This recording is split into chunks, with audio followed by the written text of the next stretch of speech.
Bimkayanira tibisoboka ebimu. You cannot have two governments in one country. Oh, the Mengo group.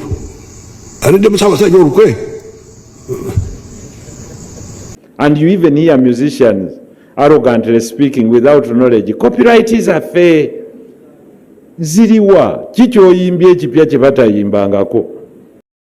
Ai Mukama Katonda wange, ekituufu kiri nti ensi eno tugikukwasa. Gwe wenna angoberera njagala vidiyo eno tugirabe n'obwegendereza n'obukkakkamu obw'ekika ekya waggulu. Ng'okyagenda mu maaso n'okugamba nti atwagala mmanya kabaka wawaali, nga mugamba nti twagala federo, ng'era ogamba nti oyagala nnyo Obuganda. Robert Kyagulanyi Ssentamu mu His Excellence Bobi Wine yagamba mu bigambo bye nti mpaawo atali kaaba ate mujja kiwulira, ne tulowooza nti bino byakusaaga naye nga tebiriiko ludda. Muwulidde bulungi mu kavidiyo ke nkupuleyingidde nga musajja mukulu agamba mbu mmwe ng'Abaganda mbu simanya Mengo Group n'ebirala bingi. Vidiyo eno gye nkuleetedde eriko obubaka bw'esomola eri nno Abaganda, era nga buli w'oli olina kwenyweza 2 ate wandizisusse n'okwata ku 3. Kati nkusaba ekintu eki kimukkalira. Abadde omukuumi wa Besigye ng'ate ye driver w'abadde amuvuga we twogerera yegasse ku NRM ate atadde akaka. Bino nno byampuna mwana wattu. Wabula nkusaba sooka vidiyo gimpere like wamma etambulire ddala etuuke ku oyo mulala gwe wandyagadde akene mu maaso n'okubeera nga agifuna.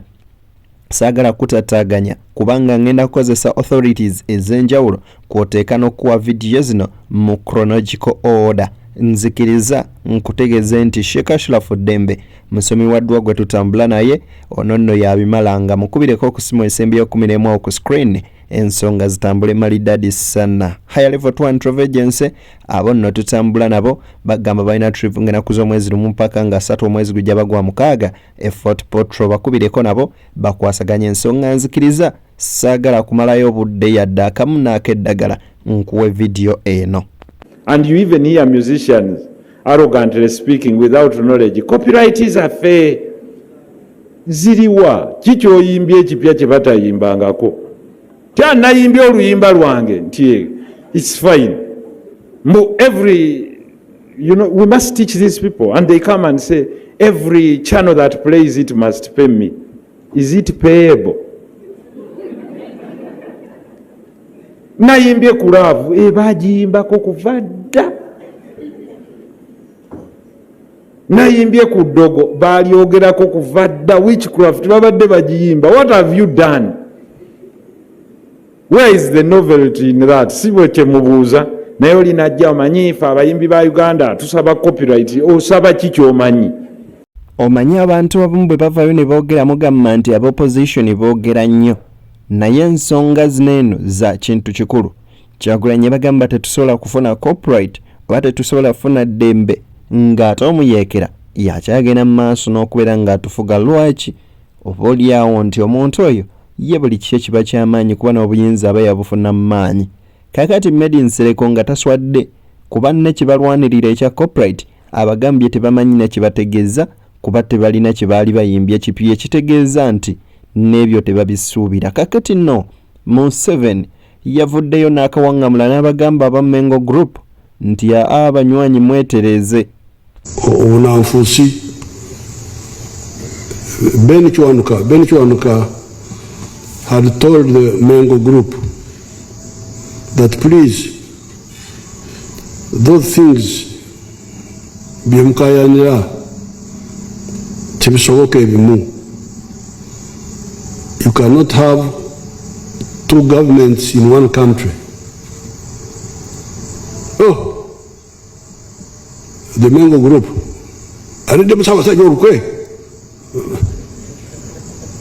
omukopi Kiwanuka, then Obote Omulimba omunanfuusi yajja n'abaga nti byonna bye mwagala ngenda kubikola. Misleading Mengo to make the mistakes they made and then turning against them. Ebigambo ebyo saagala genda maaso na kubeera nga mbiddamu wabula nzikiriza bukkiriza ate tweyongereyo obubaka buteeke mu comment section gwe nno ky'oyagala okubeera nga ontegeeza oba naawe ky'oyagala okwongerako ku nsonga eyo.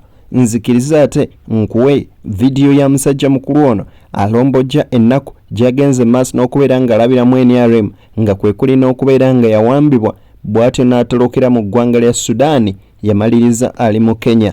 Mungu ng'amuyambye. Kati nno Museveni agamba abo nno baali bataagaliza NRM yadde genda maaso kugenda maaso na kubeera nga bawamba omusajja ono. Was mistreated by some crooks and intimidated and forced to flee to Nairobi, to South Sudan, unfairly and falsely accused. They even said he was a rebel, that he had become a rebel. That's what I was told. I said, how can that be? It didn't make sense to me. But now he has come back, and he has never had any issue with the crooks who did bad things, which we are going to investigate and get to the truth. But he can say some words himself. I ran for my life.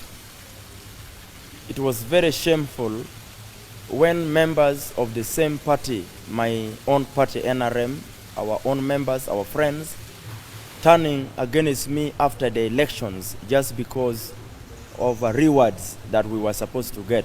Me as the mobilizer, chief mobilizer Greater North, I was denied facilitations, and yet I managed to do a very good, successful mobilization for NRM, and we got the results together.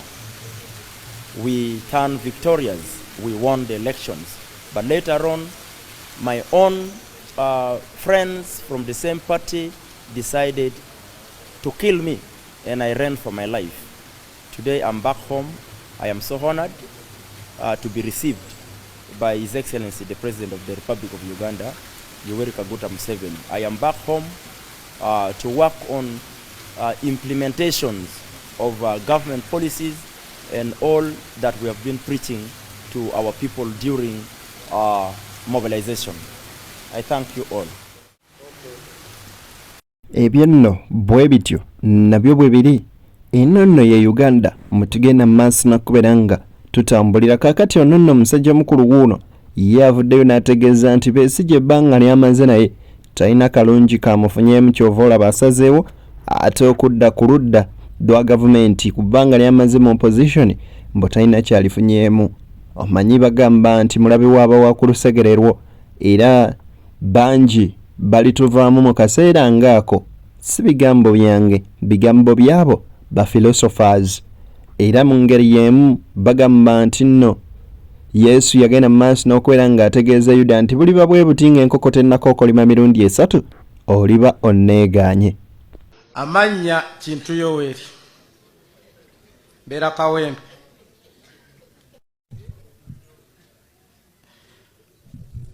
Ekyalo Kanyanya, Omuluka, Kyebanda.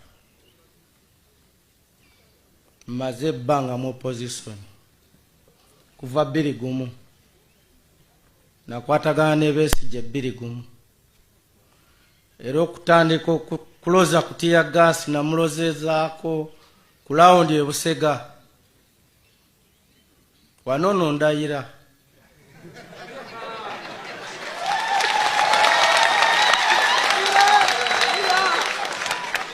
Naye kyekakasa nti ne Besigye wano waali andaba n'egyo yankubidde essimu nga mpita nzireyo kuva 21. Okutandika okuloza kutiya gaasi namuloza Busega ku lawundi twali mu motoka abantu 4. Besigye, Kifeefe yafa, duleva we nange yali 5 we. President basajjawo ne batuvuba. Eddakiika 2 mumpadde entono nina bingi. Nsaba busabi. nedda tujja kutwala onyumizeemu jjajja Mukama ebintu tebina mmanyika wano abasajja baatuvuba ne bankasuka apa prison kuliko ekigambo kuyingira rais kutoka ng'umu abamu mumanyiyo okuva 2 ndina omusajja Besigye naye amazima sinaada akayumba sinaada omulimo bankubye bansibye buli district eri wano okujjako gye bakatondawo tebanansibiramu twali embalala awo wawulira abakuba amayinja nga nze nsooka mu maaso ne mbateekayo ne tuveeyo ne batandika otukalakata amayinja naye nga nze manye ekiriwo leero ndokoka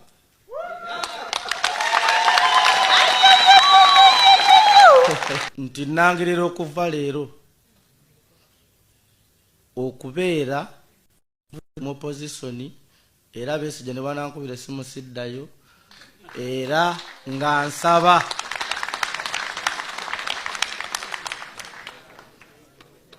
nsaba okuyingiramu NRM mbeera omukozi omutuufu. Kale ne bw'obanga mukazi tovumiriranga bufumbo gy'ovudde kuba oba tomanyi ddya ppya ly'ogenzeemu ate lyo linaatambula litya okusinga eryo ly'oba owangaddemu emyaka 10 n'omusobyo. Nno Uganda awo weetuuse bagamba nti mu kaseera ak'oluvannyuma balikozesa n'ababadde bannaffe oba mikwano gyaffe okubeera ng'ate be balabe baffe nnamba emu. Abantu bwe batyo mubeegenderezanga kubanga era mu bulamu bo tebabulamu. N'akatambi akeekusike aka Honorable Nambooze ng'awagira Mathias Mpuuga Nsamba ate kano nno kazadde ebizibu oba makaayi byazaalira ku nsiko. Wulira ebigambo bya David Lewis Lubongeya, Secretary General w'ekibiina kya NUP akangamudde ku ddoboozi eri nno abali b'enguzi naddala mu gavumenti eno.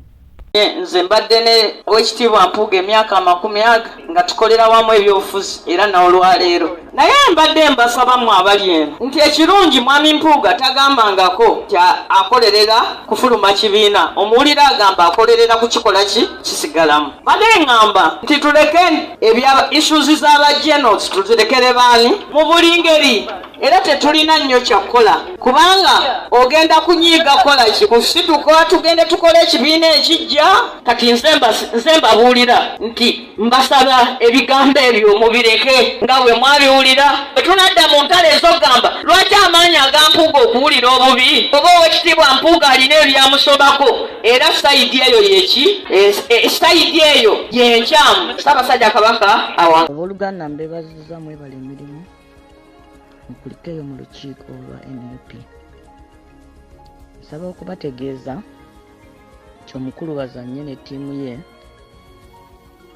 nga bali wamu ne ttiimu yaabwe ey'abannamawulire eyateekebwawo munnaffe RDC bagenze ne batuula ne bakwata speech yange ne batandika ossalamu amaloboozi nga bagenda bagattagatta ebigambo ne bagattamu ebigambo ebyabwe ebitabadde na mu lukiiko bye tutannayogera nako ne bagenda nga bajjamu byenjogedde ne bagamba nti mu lukiiko tululwaniddemu nga bakansala bampakanya kubanga nze nzize mu lukiiko ne mbagamba nti Mpuuga ye mutuufu nti nera mumuveeko.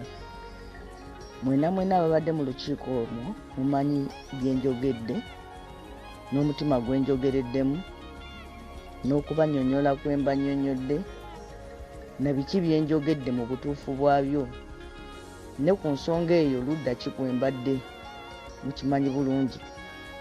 Naye bwe tubanga buli we tunaatuulanga mu nkiiko z'ekibiina ng'abantu abamu bajjamu nga bajjamu byakututabula mu kifo ky'ekibiina ekyogenda mu maaso baba ekigendererwa kyakulemesa kibiina wano emukono. N'olwekyo omulundi guno ndirwedde okwerwanako. Buli kintu kibaako entandikwa n'enkomerero. Tugumiikiriza nnyo enkola y'abazanyi ne tumugumiikiriza mu buyaaye bwe, mu bufere bwe, mu bubbi bwe, bulidde ne tumugumiikiriza mu bukumpanya bwaliko ne mu kukolera NRM bwe yateekawo ffe ne tusirika ne twefuula abasiru naye omulundi guno olutalo njagala mululangirire nga muli redde nti tugenda lulwana paka kubanga wabaawo entandikwa n'enkomerero ku buli kintu tubagumiikiriza tukooye bannaffe ekirungi leero kati kino kibadde mu lujjudde buli omu akirabye tewaliwo gwe bagenda kugamba nti banyumiza mwami bazanya ekirungi kino kibadde mu lujjudde tolina gwogenda kukirimba ne recordings weeziri aga amaloboozi gammwe ge musaze nga muli ne ba Frankalini Mugerwa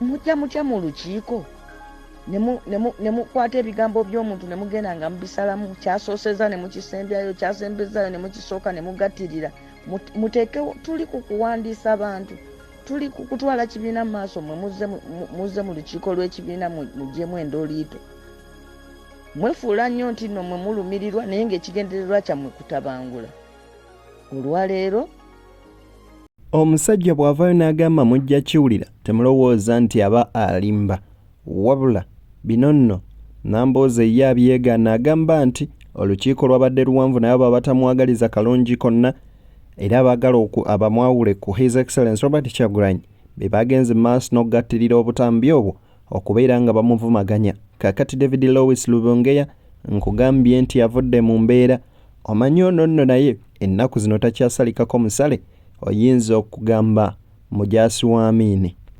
Tubatangaze kubanga buli muntu mu Uganda akimanyi kigenda maaso. Wenjogerera wali omuganda waffe gwe tunoonya gwe bayita Masaba Faustin bamuwamba more than 2 weeks back. Terikoti gye bamututemu tetumanyi wajali. Ekyo negatta naawe family members be bamunoonya banamateeka baffe bamunoonya era ku Monday tugenda kubeera mu court mu high court nga tunoonya habeas corpus. Era si yeka n'abalala bangi nnyo abantu baffe jo tugenze ne tukyalirako tugende ne president of the tukyalira abaana baffe abali kitalya okumala emyaka 3 n'okusoba nga tebawozesebwa. Kakati ono bwagamba nti balina enkoletambulira ku mateeka simutegeera amateeka oba agamanyi oba tagamanyi kubanga amateeka gamba oba okutta omuntu mutwale mu koota awozesebwe naye bw'okwata abantu tulina abantu 18 baabuzibwawo mu 2019 teri amanyiwa gye bali family zaabwe gye ziri zinoonya abantu kati ogamba nti mutambulira ku mateeka simanyi kito naawe batogalaba nga maliriza ku nsonga eyo muto wange Lubongoya negatta naawe nekyamundu n'abatulaba bonna okuvumirira n'okuwakanya enkola y'okubuzaawo abantu kuba ffe mwenaalemu tetugirina era waliwo bamafiya abayinza okukozesa omukisa ogwo okugeza twali tuyingira mu kalulu akamu wano nalabako omukungu waŋŋaanyi obbatula amanya naye nga yali waludda luvuganya ng'ava ku sayidi zeeyo ekawempe yagamba bampambye banfumisa ebiso bansudde eno ku luguudo lwa Northern Bypass ogenda omusanga nga yetulisirizaako ebinyaanya ate tulabyeko ne ku bantu ng'oli agamba nti nze bye bano bannange bye bagamba si bituufu oba nze gwe bagamba gye ndi naye si kyentegeeza naye kyenjagala okwogera n'abatuwuliriza bwabaawo abantu abakwata n'okuwamba abantu kikyamu kubanga nga nange basobola okunkwata nange basobola okumpamba naye mu gavumenti njagala mutegeere bw'oba oyagala ensonga ziri bbiri waliwo eyaleeta tubalemese omulala n'aleeta tubakyayise bw'oga gavumenti bagenda gikyayisa nga bayita muki bajja gikyayisa kyogamba CMI ba mafia ne police ne military police na ekyo si kyeŋŋambye anti buli lunaku zikiriza mwami Lubongoya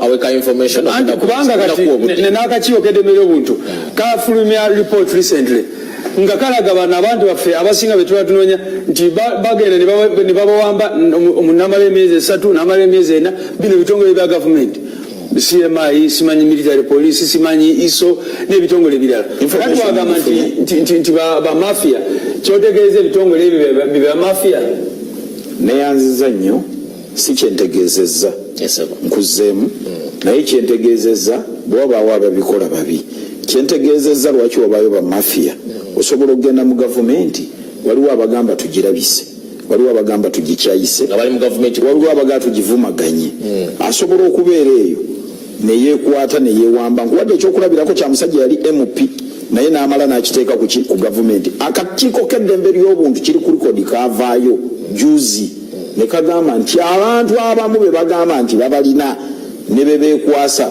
tebaliyo. Abamu ne bagamba muleete lisiti nabo bazirina nga bwe bogenze kitalya ogambye wabasanzeeyo. Ate mulina ne bannamateeka abalungi abagenda ne babawolereza, abagenda ne babayitayo. Era bw'okwata ekkuba erigamba nti tugenda mu high court tubanje omuntu waffe gundi olowoozezza bulungi. Eyo yenfuga oba onywezezza ennyingo 15 points program mu NRM bwe tulikwata obuyinza tujja kuleeta enfuga egoberera amateeka. Era mmanyi bulungi ndi mutabani wa Dr. Musoke munnamateeka Bigo kwali atulaba bannamateeka abamu abalala nnyo aba ensonga emukulu kyamukulu NRM gatannagivaako. In fact byayogera bikakasa nti gavumenti yaabwe yabannakyemalira.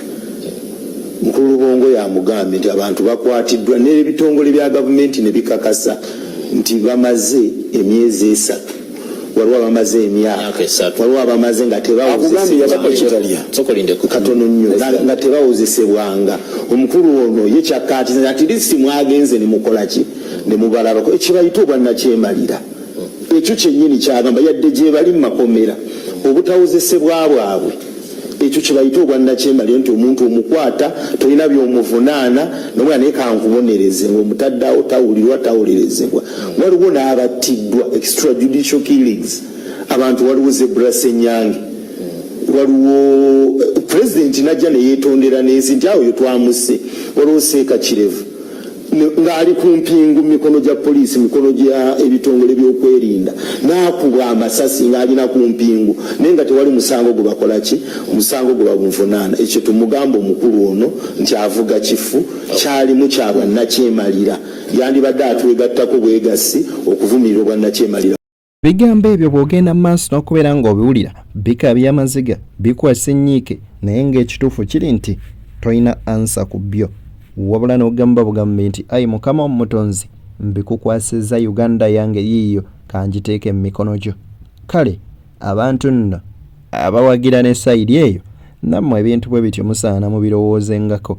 Ayi Ssaabasajja Kabaka Ronald Muwenda Mutebi wangaala bene kyukyu taata tusaba Omukama akutukuumire yonna gy'oli. Mama n'abagereka gerekera Obuganda mubeere bulungi ate banywanyi mweraba. Sande ennungi mbagaliza kisinga baganda bange.